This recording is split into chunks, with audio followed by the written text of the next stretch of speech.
일부 승객들은 또 직접 비상문을 이제 열고 대피했다 뭐 이런 얘기도 들리던데 이렇게 직접 열고 대피를 해도 괜찮은 건가요? 가급적이면 이런 부분들은 승무원의 지시에 따라서 문이 개방이 되어야 되거든요. 문이 열렸을 때 바깥쪽에 바람이라든지 기류 같은 것들이 갑자기 들어오면서 안쪽에 화재라든지 또 연기 같은 것들이 더 강하게 또 이렇게 좀 확산이 빨리 될 수 있는 상황들이 있고요. 날개 쪽 주변에 있는 출입구 같은 경우는 엔진이 계속 도는 이런 상황들이기 때문에 기류가 형성돼서 오히려 내려오는 과정에서 거기에 빨려 들어가서 오히려 더 위험할 수가 있거든요. 그래서 여러 가지 이런 위험한 상황들이 있기 때문에 승무원의 통제가 있지 않는 문 개방 굉장히 위험할 수 있다 이렇게 말씀드리고 싶습니다.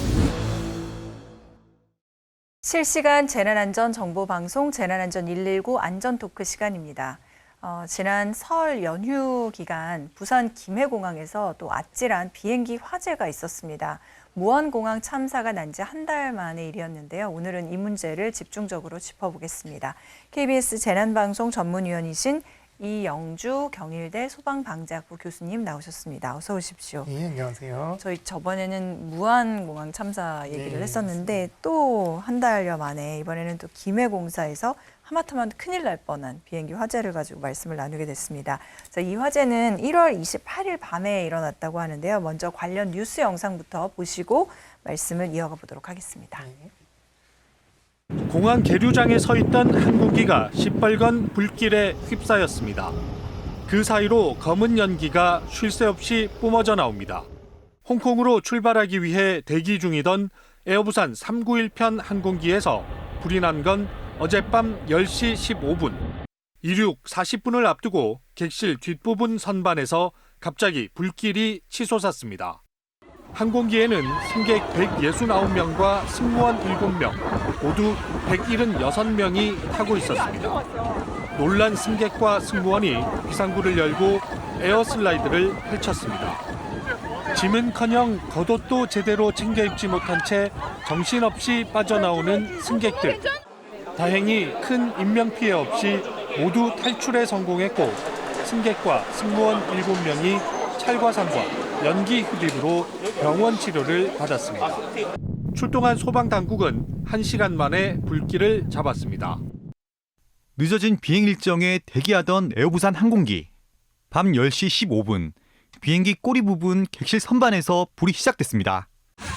놀란 승객과 승무원들은 비상구 7개를 열었고 쉴 새 없이 뿜어져 나오는 검은 연기를 뚫고 차례차례 비상 슬라이드를 타고 빠져나옵니다. 탈출이 이어지는 중에도 항공기 꼬리 부분 창문 안쪽으로 시뻘건 불길이 치솟습니다. 탈출에 성공한 탑승객들은 가슴을 쓸어내립니다. 불이 난 지 5분 만인 밤 10시 20분, 승객과 승무원 176명 모두 비행기에서 빠져나왔습니다. 하지만 상황이 끝난 게 아니었습니다. 당시 강풍주의보가 내려진 김해공항에는 강한 바람이 불길을 더 키우고 있었습니다. 특히 꼬리 부분에서 시작된 불이 항공유 16톤을 실은 양 날개 쪽으로 옮겨붙어 폭발로 이어질 수 있는 아찔한 상황. 밤 10시 26분, 화재 신고를 접수받고 9분 만에 현장에 도착한 소방당국은 1시간 가까이 불길이 번지지 않도록 진화 작업을 펼쳤습니다. 현장 도착했을 때 남동풍이 한 초속 10m 정도 속도로 불었고 특수차를 활용하여 항공유가 화재의 연소 확대되지 않도록 화재 진압에 최선을 다했습니다. 결국 불이 난 지 1시간 16분 만인 밤 11시 31분, 항공기 윗부분을 완전히 태우고서야 꺼졌습니다. KBS 뉴스 김영록입니다. 네, 저게 정말 이륙을 안 했기 때문에 다행이었지 정말 가슴 철렁한 사고였는데 우선 사고 개요부터 한번 정리를 해보도록 하겠습니다. 교수님. 네, 앞서 보도에서 보신 것처럼 지난 28일이었죠. 그러니까 설날 바로 전날이었는데요. 네. 그날 밤 10시 26분쯤에 김해 국제공항 계류장, 한마디로 이제 출발하려고 준비하고 있던 이제 이 홍콩행 에어부산 비행기에서 화재가 발생을 했는데요. 최초 불을 목격한 그 승무원 얘기를 들어보면 항공기의 후방 좌측 선반에서 발화가 시작됐다 이렇게 이제 얘기가 됐었고요. 이 상황에 대한 부분들은 기장한테 바로 이제 보고는 됐습니다. 그리고 기장이 2차 피해가 없도록 바로 이제 이 비상 탈출 이런 상황들을 이제 선포해서 신속하게 이제 대피가 이루어진 상황인데요. 다만 이제 비상 탈출을 통해서 승객과 승무원 176명 전원이 이제 탈출해서 사망자 없이 다행스럽게 탈출을 했습니다. 다만 이제 탈출 과정에서 한 7명 정도가 찰과상이라든지 이런 경미한 부상을 입긴 했었습니다. 다만 이제 문제는 이런 화재가 앞서 말씀해 주신 대로 이륙한 상황 혹은 또 비행 중에 만약 화재가 발생했더라면 그렇죠. 오히려 큰 인명 피해를 발생할 수 있었던 아찔한 그런 사고였기 때문에 많은 분들께서 굉장히 좀 놀라시기도 하고 또 우려도 하셨던 것 같습니다. 네. 이게 어쨌든 대형 인명피해가 없이 모두 탈출에 성공을 해서 천만다행인데 이 과정에 몇 명은 또 다치기도 했고 현장에서는 정말 긴박하고 많이 혼란스러워 보이거든요. 이 탈출 과정은 어땠나요? 예, 맞습니다. 이제 그 안에 탈출하신 승객분들의 이제 진술들에 따르면 굉장히 혼잡한 상황이었다. 사람들이 한쪽으로만 몰리거나 서로 이제 대피를 하려고 하다 보면 그렇죠. 여러분들 이제 비행기 타보시면 아시겠지만 우리가 집 내릴 때 사람들이 복도 쪽으로 꽉 나와가지고 본인 집 찾으면서 나가려고 쉽지 대기하는 않죠, 그때도. 그때도 사실은 이렇게 사람들이 꽉 밀려서 빨리 빠져나가지 못하는데 아마도 이제 화재 상황이었다면 더 많은 분들이 동시에 이제 대피를 하시려고 중앙 복도 쪽에 몰리거나 또 여러 가지 혼란한 상황들이 발생했던 건 사실인 것 같습니다. 다만 이제 그 탈출구라든지 이런 쪽을 통해서 사람들이 이제 대피를 하면서 다행스럽게 이렇게 화재가 인명 피해로 이어지지 않는 그런 시간 내에 대부분 대피를 하신 것으로 이렇게 보입니다.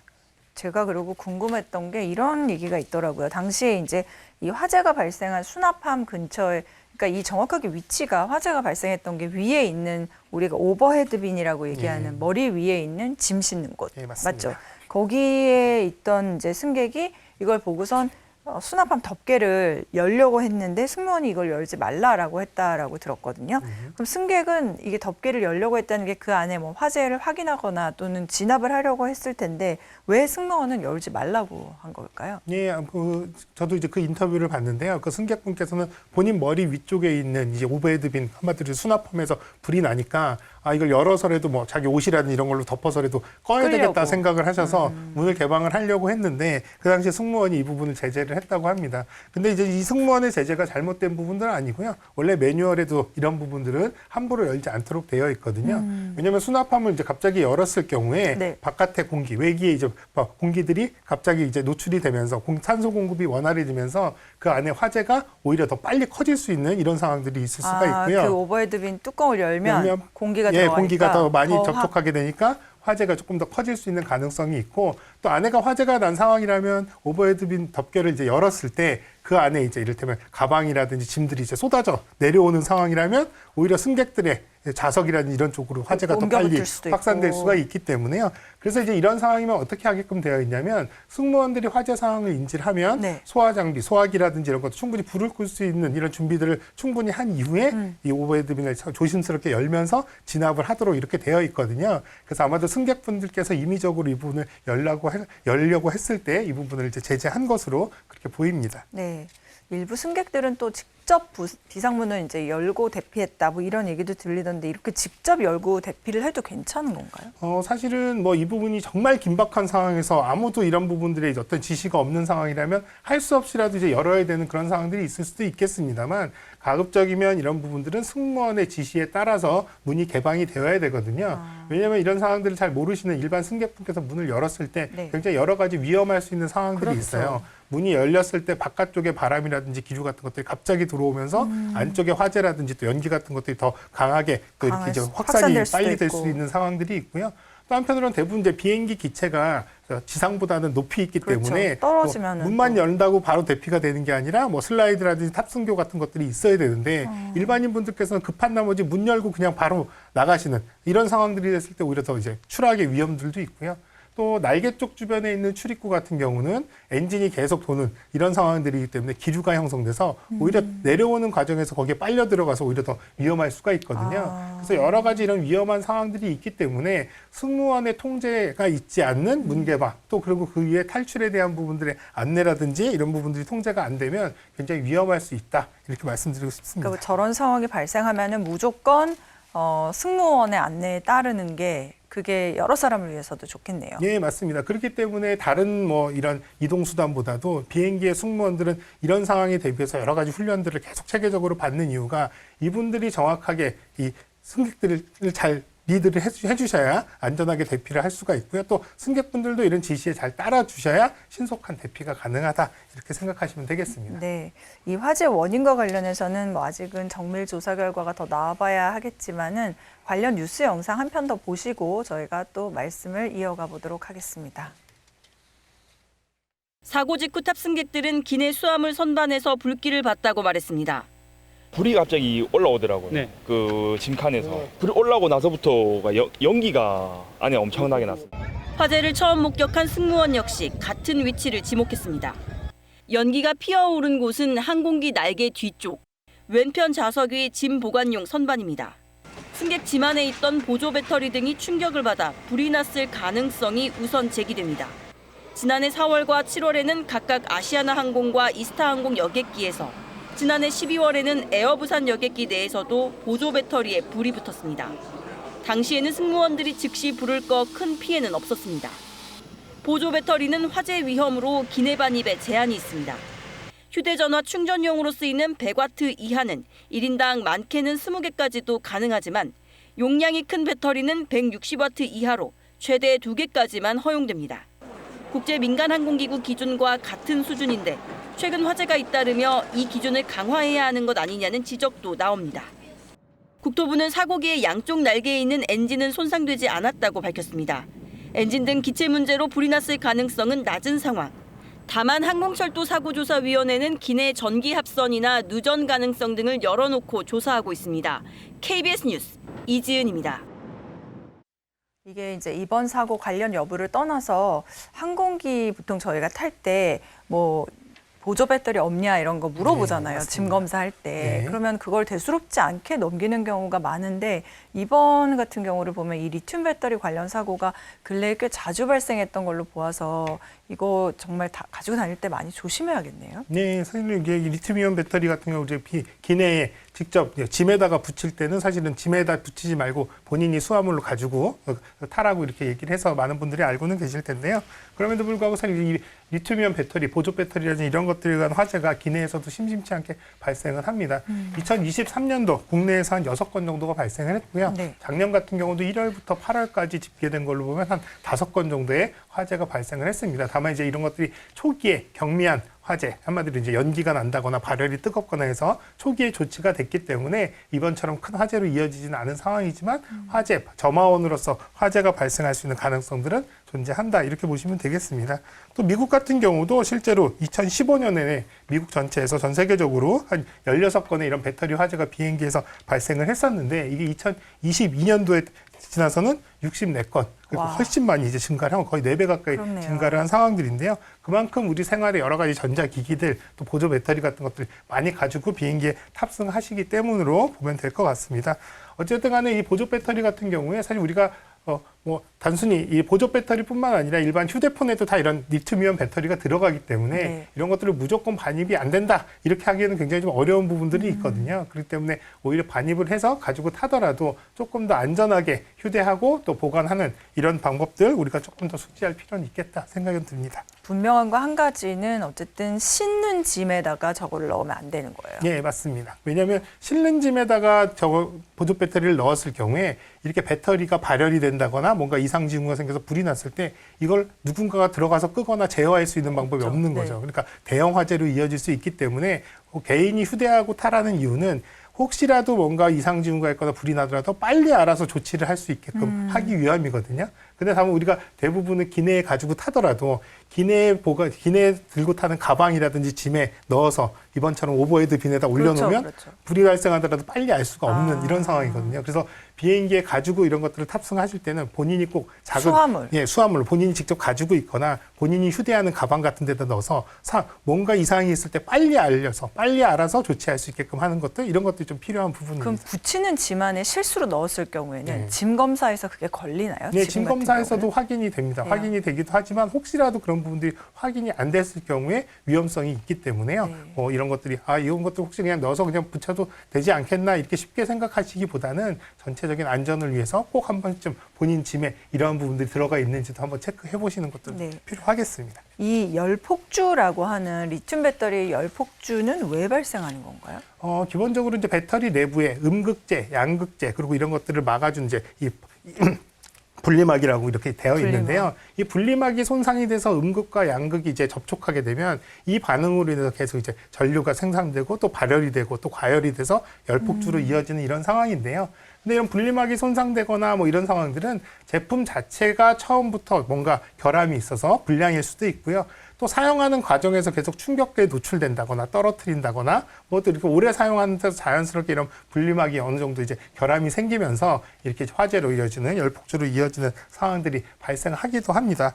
어쨌든 간에 이렇게 이제 열폭주 과정이 생기면 그 안에 배터리 내부에 있는 여러 가지 유기 물질들이 사실은 분해가 되면서 오프가스라고 하는 가스가 발생을 하게 되고요. 이 가스가 그 안에 차게 되면 이런 것도 이제 폭발이 일어난다거나 또 화재로 이어지는 상황이 발생을 하게 됩니다. 네. 그렇다면 이제 이런 배터리 화재가 비행기에서 발생했을 때 당연히 더 위험하겠네요. 네, 맞습니다. 우리 아까 앞에 얘기한 것처럼 비행기 같은 경우는 비행을 하고 있는 중에는 어디론가 대피하거나 탈출을 할 수가 없잖아요. 근데 저도 저거 보면서 저게 이륙 전이었기에 망정이지 만약에 정말 운항 중에 저런 네. 상황이 생겼다면은 피할 수도 없잖아요. 네, 그래서 사실은 비행기라든지 배처럼 지상이 아닌 곳에서 뭔가 어디 바깥으로 대피를 할 수 없는 이런 한마디로 이렇게 표현하면 좀 죄송하지만 도관에 든 쥐처럼 어떻게 할 수 없는 상황일 때는 더더욱 위험하기 때문에 비행기에서 어떤 화재 이런 상황들이 굉장히 위험하다라고 말씀드릴 수가 있고 또 하나는 비행기 자체가 대부분 밀폐 공간이거든요. 창문이 열리거나 이런 것들도 아니고 그러다 보니까 불이 났을 때 연기라든지 화염이 그 안에 굉장히 빠르게 꽉 차거나 확산될 수 있는 가능성이 있다라는 부분들 또 앞서 말씀드린 것처럼 사실 비행기에는 사람들이 굉장히 좌석들이 빽빽하게 있기 때문에 정상적인 건축물이나 다른 공간보다는 사람들이 있는 이런 사람들의 밀도가 굉장히 높고 그렇죠. 또 대피하는 통로는 좁고 또 출구도 굉장히 제한적이고 하다 보니까 화재라든지 비상 상황 시에 여러 가지 다른 곳에서의 화재가 났을 때보다는 훨씬 더 위험하고 제약 요건들이 많다 이렇게 보시면 되겠습니다. 네. 이번 이 사건을 계기로 해서 조금 돌아봐야 되는 거는 제가 봤을 때는 여객기 내에 이제 가지고 탈 수 있는 리튬 배터리 관련한 그런 제한 규정 같은데 뭐 리튬 배터리의 크기 또는 수량 제한 같은 그런 규정이 현재 어떻게 돼 있나요? 예, 뭐 크기에 관련된 규정들은 따로 없는데요. 다만 여기에 이제 리튬 이온 배터리의 이제 전력량, 한마디로 용량에 관련된 부분들을 제한을 하고 있습니다. 그래서 여러분들이 많이 가지고 다니는 게 보조 배터리 이런 엄청 형태. 크네요. 예, 이건 좀 큰 걸 네. 샘플로 주셨는데 이러한 형태라든지 이거보다 더 작은 형태들도 많이 있는데요. 이런 보조 배터리를 보시면 여기에 이제 전류량과 그다음에 전압 이런 것들이 이제 표기가 되어 있는데 전압하고 그다음에 전류량을 곱하면 이 와트시라고 하는 이제 전력량이 나오거든요. 근데 이 전력량이 100와트시보다 작은 경우에는 얼마든지 휴대해서 가지고 타실 수가 있고요. 다만 이제 100에서 한 160와트시 정도 되는 이거보다는 조금 더 큰 용량이라고 한다면 이런 것들은 개인 휴대가 2개까지는 허용이 됩니다. 네, 근데 160와트시보다 더 큰 이런 대용량의 배터리들 같은 경우는 아예 기내 반입 자체 내가 들고 타는 것도 안 되고 짐에다 붙이는 것도 안 되기 때문에 아예 가지고 타실 수 없다 이렇게 이해하시면 되는데요. 일반적으로 우리들이 가지고 있는 여러 가지 보조 배터리라든지 이런 것들 중에서 그렇게 고용량으로 되어 있는 것들은 요즘 최근에 나오는 여러 사람들이 동시에 충전할 수 있는 고용량의 배터리 뭐 이런 것들의 일부 제품이라든지 혹은 또 전문가들이 사용하는 이런 드론의 보조 배터리 같은 것들 이런 것들은 사실은 고용량이기 때문에 이런 부분들 가지고 직접 타시기는 좀 어렵다 이런 부분들을 알고 계시면 유용하실 것 같아요. 제 기억에 저렇게 막 160와트시를 초과하는 용량을 물어보는 체크하는 경우는 없었던 것 같아요. 네, 그래서 저도 사실은 이런 부분들 제가 예전에 한 재작년쯤에 미국에 갈 일이 있었는데 그때 제가 이제 이 고용량의 배터리를 가지고 있었는데 저도 그때 체크를 하시면서 그분께서 이 배터리 용량 이런 것들을 물어보셔서 말씀드리고 확인하는 과정들을 거쳤었는데요. 일반적으로 소규모 개인이 가지고 다니는 일반적인 보조 배터리 같은 경우는 대부분 이렇게 100와트시나 160와트시를 오버하는 경우는 거의 없기 때문에 아마도 대부분 이제 이런 것들은 배터리 여부 정도만 확인하시는 그런 과정이었던 걸로 보입니다. 저기도 보면은 지금 기내에는 허용이나 조건부 허용인데 위탁 수화물은 무조건 금지. 네, 뭐 맞습니다. 100와트시도 안 된다 이렇게 네, 나오거든요. 한 가지만 더 말씀드리면 최근 들어서 여성분들께서 휴대용 고데기 이런 것들을 이제 많이 여행 가실 때 가지고 네. 다니는데 휴대용 고데기 같은 경우는 다른 것들보다는 제품이 이제 전기를 많이 먹기 때문에 보조 배터리 용량도 상당히 크거든요. 그래서 이 출국하실 때 이런 휴대용 고데기가 있는지 이런 것들도 가끔 여쭤보시기도 하니까 그런 부분들의 어떤 배터리 용량 이런 것들도 한 번씩 좀 체크해 보시는 것들도 필요하겠습니다. 네, 그러니까 배터리를 어떤 휴대용 고데기 관련해서도 휴대전화뿐만이 아니라 체크하는 게 필요하다 말씀을 하셨고 저희가 지금 갈수록 휴대용 배터리는 더 많이 쓰면 많이 썼지 덜 쓸 것 같지는 않거든요. 네. 그러면 거의 거기 타 있는 모든 승객들이 한 사람당 거의 뭐 하나꼴로 가지고 있다라고 해도 과언이 아니고 아까 보면은 2개씩 갖고 타는 네. 사람들도 있는데 이거 진짜 제일 중요한 건 그러니까 위탁 수화물은 절대 안 된다. 예, 맞습니다. 기내 수화물만 조건부로 가능하다 이거 같은데요. 예, 맞죠? 맞습니다. 기내 수화물로만 가지고 타실 수가 있고요. 기내 수화물로 가지고 타시더라도 이거를 가급적이면 다른 짐에 보관해서 오버헤드 빈 그 안에다가 넣어놓지 마시고요. 본인이 직접 가지고 있거나 휴대하거나 혹은 본인이 휴대하고 있는 가방에 직접 넣으셔서 화재 상황 혹은 발열이라든지 여러 가지 화재 상황 발생했을 때 대비를 하시는 게 중요하고 또 근데 하나는 무거우니까 예, 안 그래도 갖고 조금 있고 그래도 싶죠. 안전상으로는 조금 그런 부분들 좀 유념하실 필요가 있겠고요.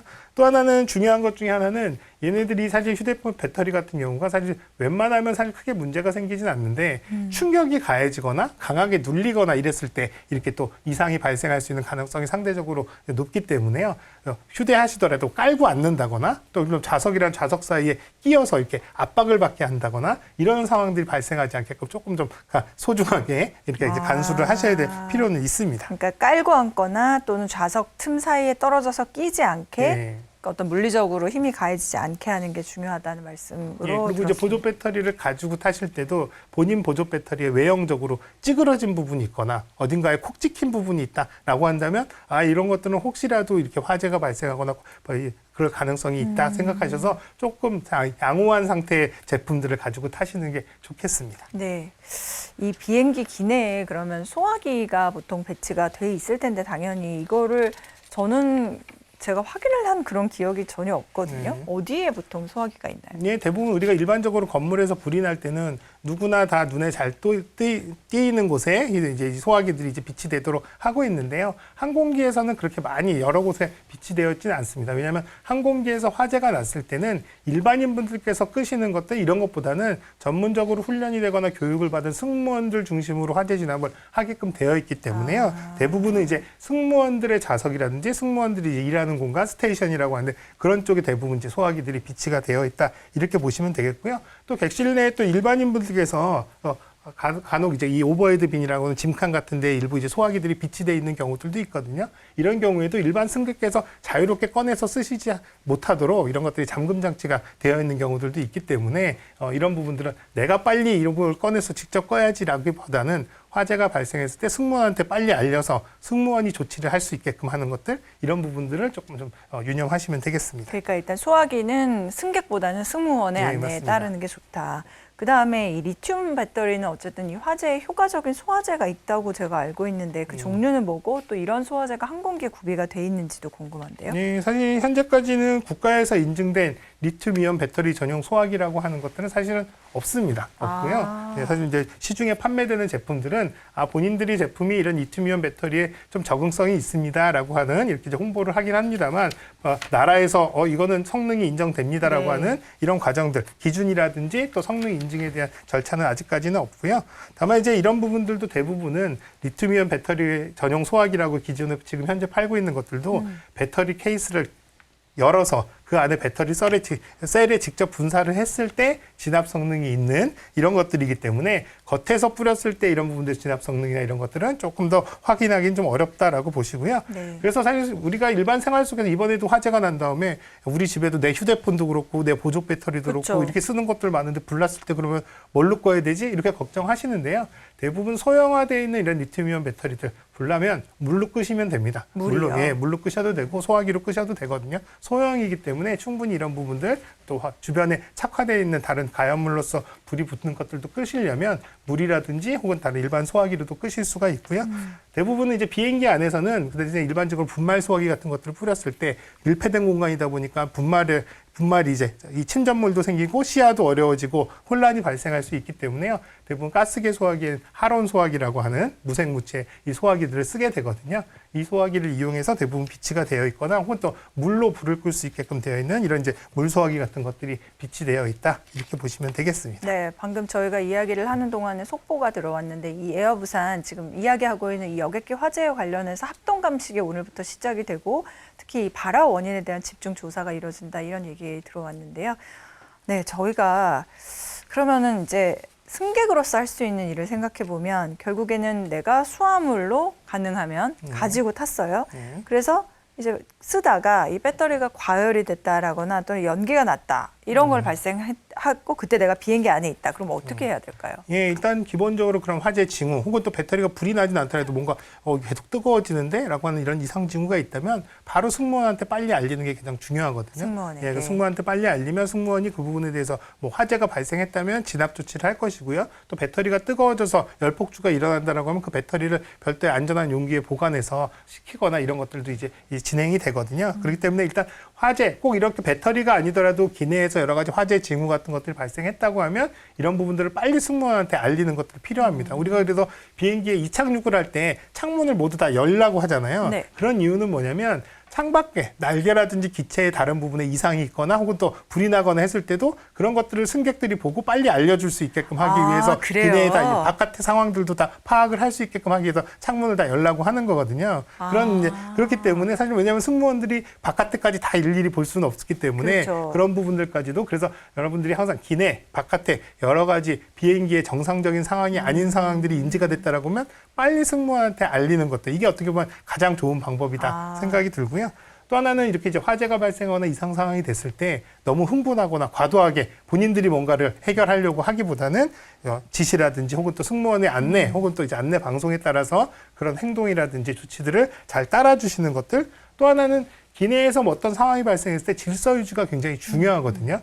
사실은 이런 비행기 사고의 어떤 대표적인 사고가 1985년에 맨체스터, 영국 맨체스터에서 비행기 사고가 있었는데요. 네. 이륙 중에 불이 나서 이 비행기가 이제 이륙은 안 한 상태에서 불이 나서 사람들이 대피를 하는데 불이 나기 전까지 한 2분 정도의 시간이 있었거든요.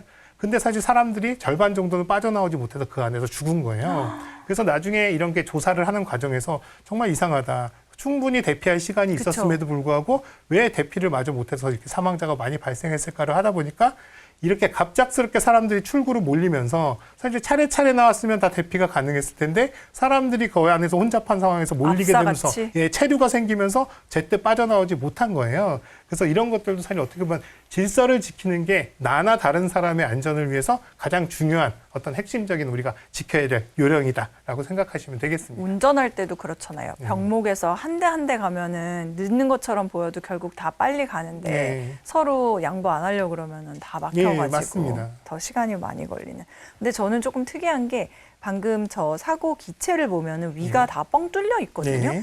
근데 왠지 비행기라고 하면은 이제 불이 난다라고 했을 때 이게 그게 가연성이 높지 않은 소재로 돼 있지 않을까? 네. 저런 이렇게 선반 같은 곳들 네. 그런 생각이 들고. 근데 저 위가 보면 저렇게 뻥 뚫려 있는 건 저게 다 탔다는 얘기잖아요. 네, 맞습니다. 그럼 이게 가연성이 높은 소재란 얘기예요? 어떻게 되는 거예요? 기본적으로는 불이 났을 때 사실 불에 잘 안 타는 혹은 또 아예 안 타는 불연재료 뭐 이런 것들로 쓰면 가장 좋겠죠. 다만 근데 문제는 불연재료화 하기 어려운 이런 어차피 보면 기능이 좀 우선이 돼야 되는 부분들이 있기 때문에 완벽하게 불연재료는 다 하지 못하고요. 난연성이 있는 이런 재료들을 사용을 하게 됩니다. 다만 이제 난연성이 있다 하더라도 난연성이라고 하는 건 불이 붙었을 때 잘 안 타는 것, 혹은 또 그리고 불이 닿았을 때 단 부분만 타지 더 퍼져나가지 않는, 확산되지 않는 이런 재료긴 합니다만 저렇게 강한 화염에 노출이 되게 되면 얘네들도 다 어쨌든 타게 되거든요.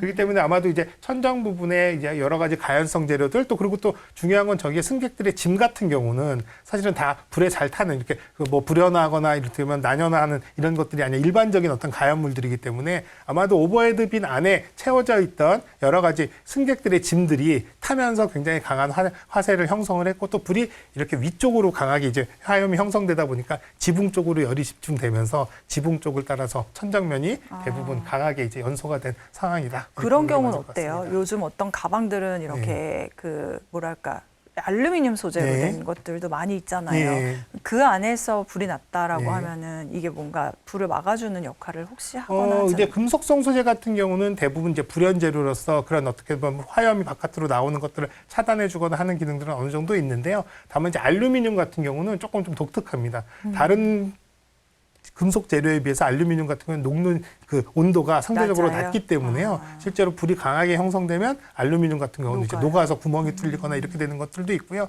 또 불연재료, 철판 같은 불연재료를 하더라도 얘가 뜨거워지면서 반대쪽 이면 온도가 올라가면 이게 화염이 직접 닿지 않더라도 뜨거운 온도 때문에 이제 불이 옮겨붙기도 하기 때문에 이런 부분들이 이제 이를테면 케이싱을 엄마들 우리 짐 케이싱을 잘 한다 하더라도 이런 부분들이 불이 완벽하게 막아지는 상황은 아닐 거다 이렇게 보는 게 맞을 것 같습니다. 질문 하나만 더 드리고 마무리를 짓도록 하겠습니다.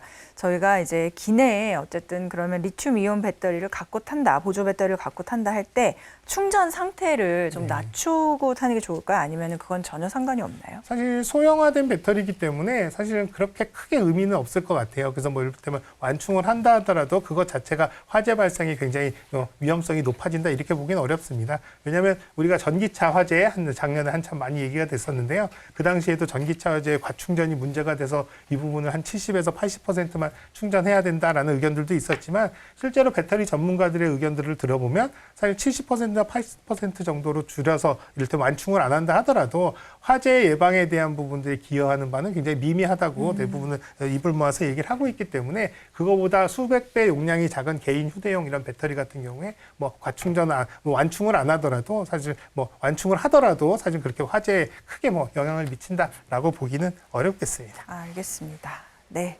자, 오늘 여기까지 듣도록 하겠습니다. 지금까지 KBS 재난방송 전문위원이신 이영주 교수님 모시고 항공기 화재 시의 대처 요령 알아봤습니다. 고맙습니다.